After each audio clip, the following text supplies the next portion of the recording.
साथियों, मैं विगत दिवसों की भांति आज फिर आप सबके सम्मुख हूँ।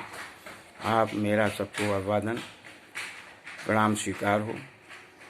मैं सबसे पहले शारीरिक विकास की बात करूँगा। शारीरिक स्वस्थता के लिए विभिन्न पहलुओं पर विचार करूँगा। सबसे पहले कल मैंने थोड़ी शयन की बात की थी, शायद आपने उस वीडियो में सुना होगा। भोजन के लगभग 1-1.5 घंटे बाद भी शयन करना चाहिए, और वो भी भोजन शाम का जो आपका है वो बहुत हल्का होना चाहिए। शयन करते समय ये ध्यान रहे कि बाईं करवट आपको अधिक लेटना है। सीधे भी उसके बाद लेट सकते हैं, फिर दाईं करवट भी लेट सकते हैं, लेकिन बाईं करवट स्वास्थ्य के लिए सबसे लाभप्रद है। साथियों, बाईं करवट लेटने से पाचन शक्ति अच्छी होती है, पाचन क्रिया विधिवत होती है। और एक बात बताऊं कि भोजन के तुरंत बाद कभी नहीं लेटना चाहिए।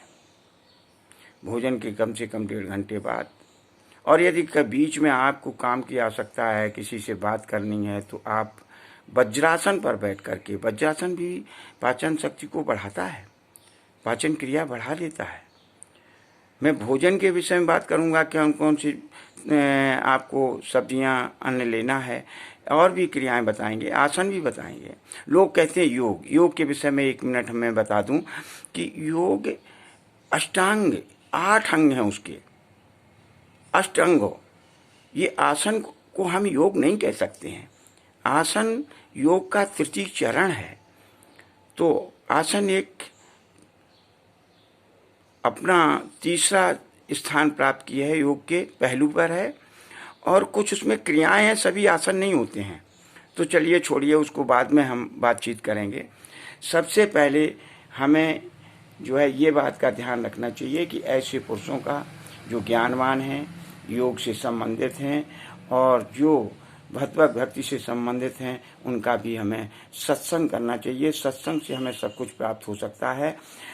जैसे श्रीमद् भागवत का काल हमने एक वाक्य कहा था, सर्व अघ हरम परम। कहने का मतलब साधु का संग भक्ति और नारद के संवाद में आया था, उनके 2 कथानक में आया था कि साधु जो है वो सभी प्रकार के पापों को हर लेने वाला होता है। कहने का तात्पर्य सत्संगति जो है सभी प्रकार के पापों को हर लेने वाली होती है।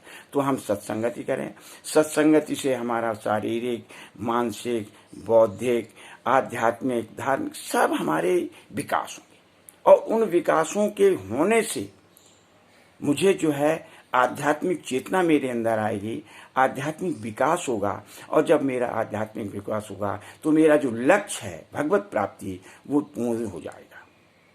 परब्रह्म परमात्मा की प्राप्ति ही जीवन की सार्थकता है, अन्य कुछ भी नहीं, किसी भी तरह नहीं। आप कुछ भी मानिए, भौतिक बाध्यता से अलग होकर के आध्यात्म की ओर बढ़ना ही जीवन का लक्ष्य है। तो साथियों, पहले उसके लिए हम शारीरिक विकास पर 1-2 मिनट बात करने के बाद आध्यात्मिक विकास पर भी बात किया करेंगे। तो अब उस पर भी ध्यान देना। अब जैसे पूरब की तरफ सिर करके लेटने से हमें विद्या प्राप्त होती है, पश्चिम की तरफ सिर करने से हमें धन की प्राप्ति होती है, और दक्षिण की तरफ सिर करने से हमें शांति प्राप्त होती है।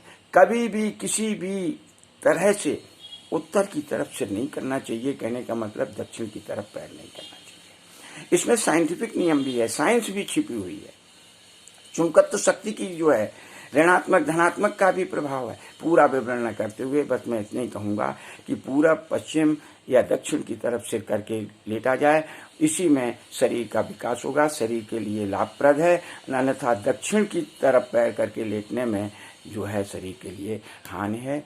आप सब लोग पुनः आपके सामने प्रस्तुत होऊंगा। आगे क्रमशः चलता रहेगा। हरि शरणम, हरि शरणम, हरि शरणम।